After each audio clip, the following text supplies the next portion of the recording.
咱个继续来看加沙地区枵饥的人道问题是哪来那严重？英国首相史凯尼昨时宣布讲，以色列若无赶紧来收煞这场战乱英国是按算讲伫9月的联合国大会就会来成立巴勒斯坦国。 I can confirm the UK will recognise the state of Palestine by the United Nations General Assembly in September, unless the Israeli government takes substantive steps to end the appalling situation in Gaza, agree to a ceasefire, and commit to a long-term sustainable peace, reviving the prospect of a two-state solution.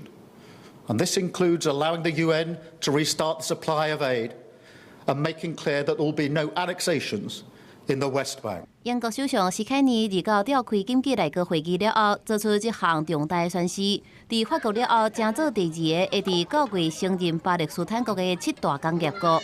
伫全球140外个承认巴勒斯坦的国家当中，英国甲法国的影响力上大。毋但是有核武器的以色列盟邦，也伫联合国安理会有常任理事国席位。法国外交部长已经先欢迎英国加入法国带领的这一波拍拼停止无尽头的暴力宣传。拄结束苏格兰之行的川普表示，伊无讲到这件代志。 We never did discuss it, and we have no view on that. We're going to get a lot of money to the area so they get some food. 以色列马上表态拒绝英国举动，总理纳坦雅胡大文批评这是咧奖励哈马斯的恐怖主义。不过，加沙战争罹难的人数达到6万，巴勒斯坦散居落血的囡仔，民众烧钱抢粮食，抑个往事的画面一直传出来，人道危机恶化的程度轰动全球。 就连川普都无接受以色列好人基远的讲法，愈来愈多国家认为应该扩大压力来促成停火。